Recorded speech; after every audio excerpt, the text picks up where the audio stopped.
even if they don't love all of her movies. It was the worst piece of crap ever made. Over the next hour, you'll see the other side of America's Girl Next Door. Find out about her unusual childhood, her struggle with failed relationships, and how being second choice became a pattern. In her first in-depth TV interview in almost a decade, Sandra shares her deepest feelings about fame, family, rumors, and romances. Friends, co-stars, and priceless early clips help tell the story of the successful and surprising Sandra Bullock, who is about to be revealed. I'm not crying because of this, I'm crying because of that. It's not who my mama raised. I'm absolutely panicked about marriage.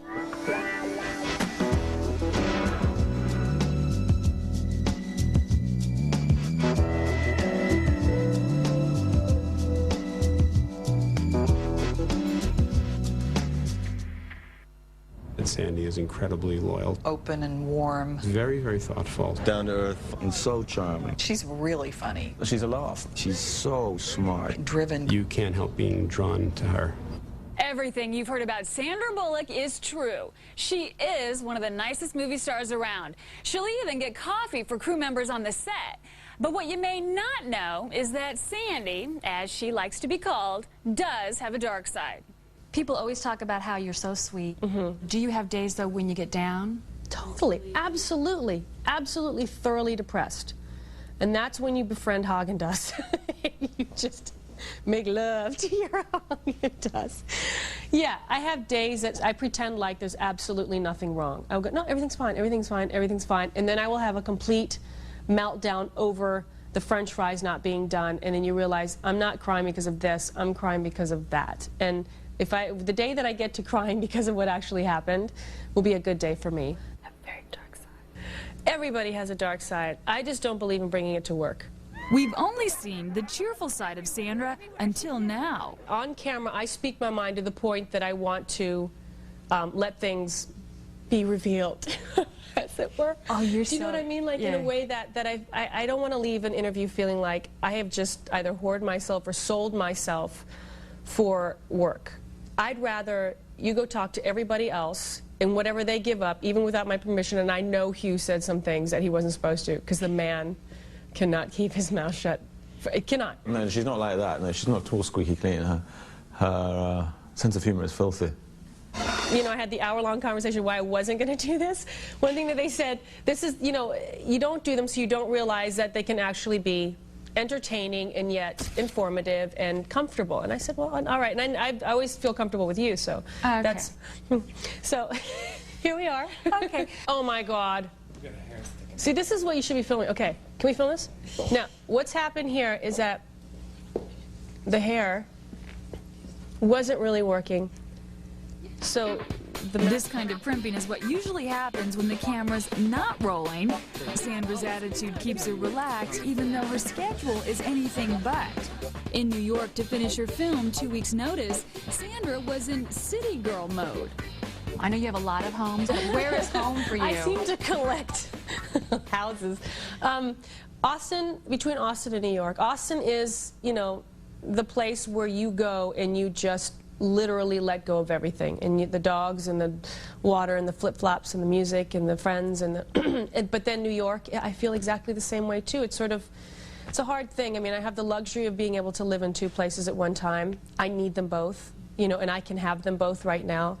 I always need to be really close to a city. I'm not a country girl at all. I like thinking that I am. I like pretending that I am by having a lot of green, but I need that, but I really can't live without a city. How did you find Austin? I went on a road trip with somebody. Somebody? And, yeah. And we wound up in Austin. We just sort of went through Texas a little bit, and we wound up at I said I wanted to find a motel with an L-shaped pool. I love motels, and we just couldn't find the L-shaped pool. So we landed at this place called the Austin Motel and found that there was the open-mindedness that I wanted, and the music, and the fun, and a very bohemian lifestyle that made me feel very comfortable, because that's sort of what my family was. And I just loved the way it felt. Sandra's family spent part of every year in Germany, where her parents were involved in opera.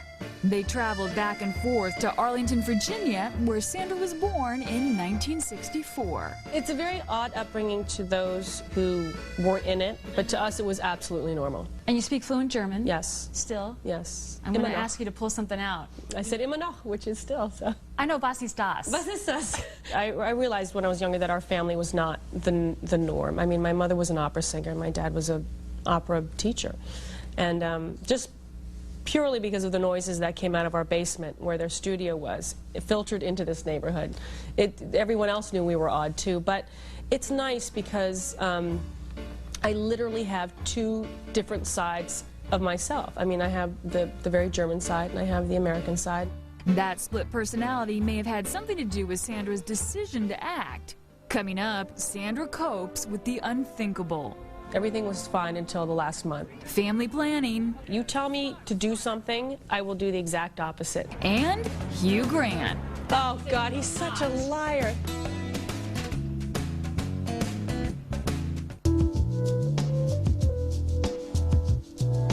As a child, Sandra Bullock split her time between the public schools of Virginia and the opera houses of Europe. So was there always music in the house? Always, but not the music that I like. See, I like hip-hop, R&B, rap. Even then? Even at a very young age, you know, this is what I was pulling out, Motown, and my mother was like, was ist das? Sandra's mom, Helga, may not have approved of her daughter's taste, but the German-born opera singer did expect Sandra to develop an interest in music.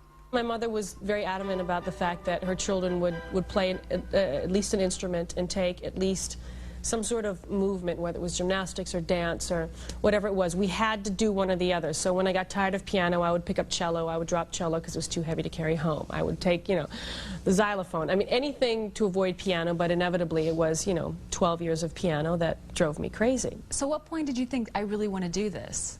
I just sort of always did stuff. Like I always made, my dad was one of the first with, you know, a tripod and a, you know, a VHS camera, and, or beta, it had to have been beta, or whatever it was, you know, video camera. And I started making films as a little kid, and I was always writing plays for the neighborhood, and I was always sort of a ham, but on the sense that I wanted to sort of gather everyone and force them to perform something. I didn't really want to perform it, but I wanted to force everyone to do whatever project I was doing. That's you were producing even then. You were producing. But I like that end. I don't like to be the one in front of the camera as much as I like to be the dictator telling other people what to do.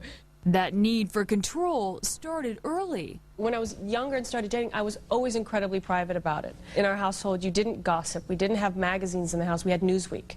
We had no TV shows on except for, you know, whatever we were allowed to watch that Tuesday. So that sort of spilling of your personal life, I think it's all dependent on the person or the couple. If they feel comfortable, I say, good for you. I love reading about it. I love reading about You the buy weddings. Us Weekly every, yeah. I will buy it, but boy, if it's sitting around, I will pick it up in a heartbeat. Yeah, and it's all about the pictures. I don't read it. Yeah. I don't want to read. If there's good pictures, any magazine that has a ton of pictures, that's what I look at. In 1982, Sandra enrolled at East Carolina University as a theater major.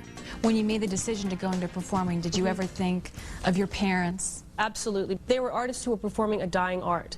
And when you're an opera singer and a singer, it's a craft level that we in this business have no idea the discipline that it entails in order to maintain that and in order to be able to do that, because you can't just go anywhere and sing opera. It entails an entire production. It entails, you know, it's the work behind it and the training is extensive. And so I had a lot to live up to. That's why I never went into singing. You have pretty high standards when you have parents like that you are automatically instilled in you. They didn't pummel it into us, but you look at that and you go, if you are going into the arts, you better make sure that you do it with the discipline that it needs to be done with. By 1986, Sandra felt she had enough discipline to pursue a career as an actress, and she moved to New York. Were you really poor when you were trying to make it? Yeah, but I never, No there's money? no such thing as really poor to me. I mean, I didn't have mouths to feed. I was, you know, from an artist's family, you know, it was okay to be bohemian, poor, and not have, it wasn't cool to have money. You don't live in a place that is very comfortable, but, you know, you waitress. Were you a good waitress? Really good. That's something I can always fall back on. I was a decent bartender, pretty good cocktail waitress, excellent coat check girl. I can hang a mink like nobody's business. And there's a process at wintertime in New York City. When the women come in with their minks, you have to let them know they're getting special attention showing them where you're placing them, make that you're taking extra care because the tip gets bigger. So I always knew that I'd be fine. I know I will always be financially secure. I will, because I always have the means to take care of myself. Always, always, always.